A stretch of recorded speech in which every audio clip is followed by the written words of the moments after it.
नमस्कार दोस्तों, स्वागत करते हैं आप सभी का आपके अपने चैनल पर। दोस्तों, सीटेट 2024 पेपर 1 सफलतापूर्वक संपन्न हो चुका है। तो आइए देखते हैं किस तरह क्वेश्चन पूछे गए थे। ईबीएस का पार्ट हम पहले सॉल्व करेंगे। पहला क्वेश्चन देखिए, भारत में बिहार के सापेक्ष जम्मू कश्मीर और गोवा की स्थिति क्या है। बिहार जो है जम्मू कश्मीर के सापेक्ष किस दिशा में है। सॉरी, बिहार के सापेक्ष पूछा, जम्मू कश्मीर किस दिशा में है। तो भारत का मैप आपने देखा होगा, बिहार नीचे है, जम्मू कश्मीर ऊपर है। तो जम्मू कश्मीर जो है बिहार के उत्तर पश्चिम में है और गोवा जो है बिहार के दक्षिण पश्चिम में है। तो ऑप्शन नंबर तीसरा इसमें करेक्ट हो जाएगा। नेक्स्ट क्वेश्चन सेकंड देखते हैं ईवीएस का। वाष्पीकरण की प्रक्रिया निम्नलिखित में से किस स्थिति में सबसे धीमी होगी। देखिए, तो इस दोस्तों दोनों कंडीशन में क्या होगा, सतह क्षेत्र जो है सरफेस एरिया में बढ़ोतरी होगी, इंक्रीज को करेगा, लेकिन तापमान क्या होगा, घट जाएगा। दोस्तों आपसे रिक्वेस्ट है, चैनल पर नए हैं सब्सक्राइब करिएगा, वीडियो अच्छा लगे तो लाइक करिएगा। मैंने अलग से मैथ्स का और सीडीपी का पार्ट जो है डाला हुआ है, तो आप उसको चेकआउट कर सकते हैं। नेक्स्ट क्वेश्चन देखिए, स्थानों, दूरियों और दिशाओं की सापेक्ष स्थिति को समझने की क्षमता किसमें होती है। इसको क्या कहते हैं, इसको कहते हैं आप लोग चित्रण कौशल या मैपिंग स्किल इसको कहा जाता है। नेक्स्ट क्वेश्चन देखिए है, किस राष्ट्रीय फ्रेमवर्क एनसीएफ ने प्राथमिक स्तर पर एक एकीकृत पाठचर्या क्षेत्र के रूप में पढ़ाए जाने के लिए पर्यावरण अध्ययन की सिफारिश की है। तो दोस्तों एनसीएफ 2000 ने यह काम किया था। ऑप्शन नंबर तीसरा करेक्ट हो जाएगा। नेक्स्ट क्वेश्चन देखिए, भारत के किस क्षेत्र में स्थानांतरित खेती करने का रिवाज है। स्थानांतरित खेती से कहते हैं कि पहले एक स्थान में करते हैं, उसके बाद कहीं और जाकर उस खेती को करते हैं। तो सही आंसर क्या होगा, पहला हो जाएगा उत्तर पूर्वी क्षेत्र में। भारत के उत्तरी पूर्वी क्षेत्र में, नॉर्थ ईस्टर्न रीजन में यह जो है शिफ्टिंग कल्टीवेशन किया जाता है। नेक्स्ट क्वेश्चन देखिए, नदी बांधों से उत्पन्न जल विद्युत के लिए निम्नलिखित में से कौन सा कथन सत्य नहीं है। तो चारों ऑप्शन रीड करेंगे, पाएंगे जो पहला ऑप्शन होगा, बांध जो है टिकाऊ विकास को प्रोत्साहित करते हैं, जो है सस्टेनेबल ग्रोथ को प्रोत्साहित करते हैं, जो कि एक गलत कथन है। बांध से भी क्या है, बहुत सारी हानियां, पर्यावरणीय हानियां होती हैं। ठीक है। नेक्स्ट क्वेश्चन देखिए, निम्नलिखित में से कौन सी ग्रीन हाउस गैसें हैं। ग्रीन हाउस गैस दोस्तों जो कि पृथ्वी के टेम्परेचर को क्या है, निरंतर बढ़ाने का काम कर रही हैं, ग्लोबल वार्मिंग का काम कर रही हैं। तो CO2, मीथेन, जलवाष्प, ये सभी क्या हैं, ग्रीन हाउस गैसेस हैं। नेक्स्ट क्वेश्चन है, भारत में ठंडे रेगिस्तान मानसून से प्रभावित क्यों नहीं होते हैं।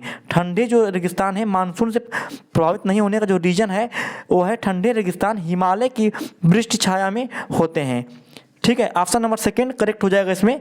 अगला क्वेश्चन देखिए, ताजमहल के पीले होने के लिए निम्नलिखित में से कौन सा जिम्मेदार है। तो दोस्तों इसको कहते हैं एसिड रेन या ठीक है अम्लीय वर्षा कहते हैं। तो इसमें सबसे ज़्यादा इंपॉर्टेंट है 69 में, दूसरा सल्फर डाइऑक्साइड, यस O2 क्या है, सबसे ज़्यादा जिम्मेदार है। ठीक है। नेक्स्ट क्वेश्चन देखिए, गोलकोंडा जिला किसने बनवाया था। तो गोलकोंडा जिला बनवाया था काकतीय राजवंश ने। ऑप्शन नंबर तीसरा करेक्ट हो जाएगा, काकतीय राजवंश। नेक्स्ट क्वेश्चन है, 15 ग्राम प्रति ml घनत्व और 3 ml आयतन वाले किसी वस्तु का द्रव्यमान कितना होगा। तो द्रव्यमान क्या होता है, घनत्व में अगर आयतन गुणा कर देंगे तो आपको द्रव्यमान मिलेगा, तो हो जाएगा 15 45, तो 45 ग्राम हो जाएगा। नेक्स्ट क्वेश्चन देखिए, निम्नलिखित में से कौन सी अदिश राशि है। और एक होता है अदिश राशि, होता है सदिश राशि।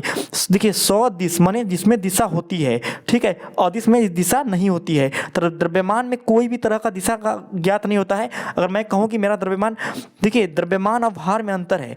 भार का मतलब होता है mg, यहाँ g लग गया, g माने गुरुत्वाकर्षण बल आ गया, तो यहाँ पर ये सदिश राशि हो गई। द्रव्यमान क्या है, एक अदिश राशि है। नेक्स्ट क्वेश्चन देखिए, एक ऐसी वस्तु जिसमें से कोई प्रकाश किरण गुजर नहीं सकती, उसे क्या कहते हैं। तो उसे अंग्रेजी में ओपेक और हिंदी में अपारदर्शी कहते हैं। ऑप्शन नंबर पहला करेक्ट हो जाएगा। अगला क्वेश्चन देखिए, पृथ्वी की सतह पर किसी वस्तु का भार क्या होगा जबकि जिसका द्रव्यमान चंद्रमा की सतह पर 10 किलोग्राम है। तो भार क्या होता है, mg होता है, m गुणे g। तो m है 10 किलोग्राम, ठीक है, मास कितना है 10 किलोग्राम है। लेकिन याद रखेंगे ये चंद्रमा की सतह 10 किलोग्राम है, तो पृथ्वी की सतह का पर जो भार होता है तो ये हो जाएगा 10 हो जाएगा, और जी का है 9.8 हो जाएगा। तो आंसर आएगा 98 न्यूटन। 98 न्यूटन इसका आंसर आएगा। ठीक है।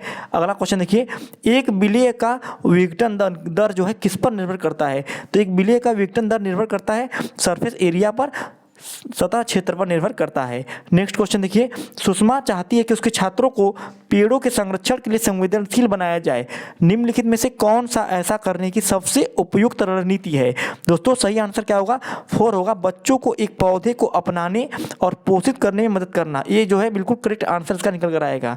अगला क्वेश्चन है, अभय ने अपने छात्रों से उन बीमारियों पर समूहों में एक सर्वेक्षण करने के लिए कहा जिससे उनके पड़ोस के लोग पीड़ित थे। पाठ्यपुस्तक में सर्वेक्षण का उल्लेख नहीं किया गया है। इस शिक्षण अधिगम की रणनीति के लिए कौन सा विकल्प प्रासंगिक नहीं है? दोस्तों सही आंसर क्या होगा? चौथा हो जाएगा इसमें। इससे समुदाय को उन बीमारियों को समझने में मदद मिली जिनसे वे पीड़ित थे। ये जो है ये क्या है, इसमें एक प्रासंगिक नहीं है, बाकी जो पहला दूसरा तीसरा है ये प्रासंगिक हो जाएगा। ठीक है, अगला क्वेश्चन है, देखिए अगला क्वेश्चन काफ़ी बड़ा दे दिया है। आपातकालीन परिस्थितियों के बारे में बात करने के लिए प्रिया ने बच्चों के अनुभव पूछे जब उन्हें कभी आपात स्थिति का सामना करना पड़ा। बच्चों ने आग, बिजली के झटके एवं सड़क दुर्घटनाओं के साथ अपने अनुभव साझा किए। उन्होंने प्रश्न पूछे और उनकी मौजूद समझ का आकलन किया और समाचार पत्रों से सड़क सुरक्षा विज्ञापनों जैसे संसाधनों का उपयोग करके सुरक्षा पहलुओं पर चर्चा की और क्रमशः आग और बिजली के झटके पर सुरक्षा दिशा निर्देशों पर चर्चा के लिए एलपीजी और इलेक्ट्रिक बिल का इस्तेमाल किया। प्रिया द्वारा अपनाया गया सबसे उपयुक्त दृष्टिकोण कौन सा है?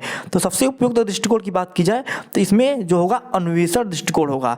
इंक्वायरी अप्रोच उसने ये जो है इस्तेमाल किया प्रिया ने। तो ऑप्शन नंबर तीसरा करेक्ट हो जाएगा।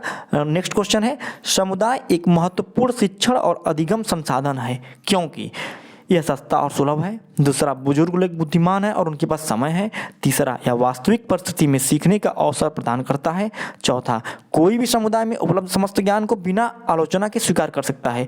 दोस्तों समुदाय एक महत्वपूर्ण शिक्षण और अधिगम संसाधन है क्योंकि यह वास्तविक परिस्थिति में सीखने का अवसर प्रदान करता है। तीसरा जो है करेक्ट हो जाएगा।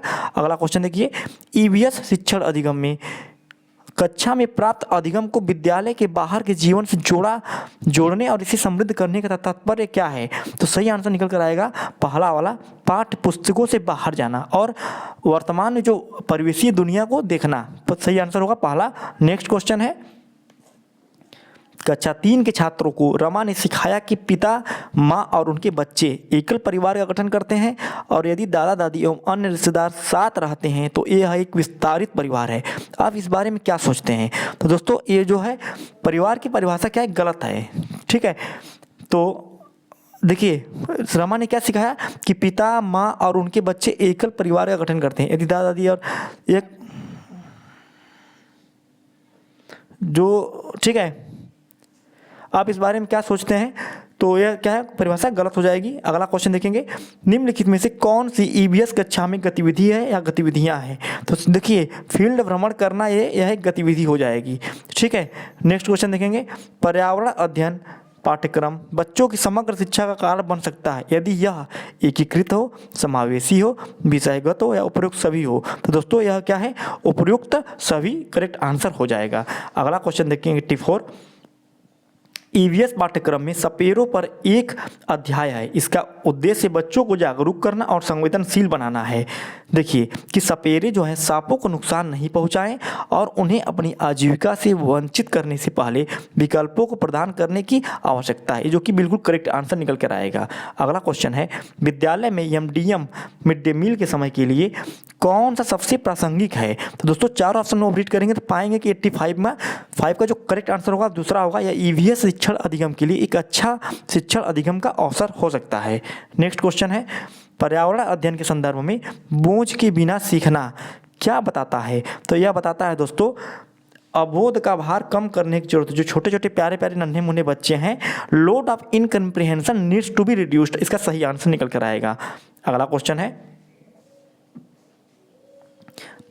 ईवीएस की कक्षा में समूह में सीखने का क्या उद्देश्य है? तो सही उद्देश्य क्या होगा? चार ऑप्शन रीड करेंगे तो पाएंगे सहयोग के मूल्यों को लागू करने और एक साथ काम करने के लिए प्रत्येक बच्चे को सक्रिय रूप से भाग लेने और सीखने में सक्षम बनाना इसका करेक्ट आंसर आएगा। अगला क्वेश्चन देखते हैं, बाला का पूरा नाम क्या है? तो बाला का पूरा नाम है building as learning aid. Option number 3 अधिगम सहायक के रूप में बिल्डिंग जो है करेक्ट आंसर आएगा।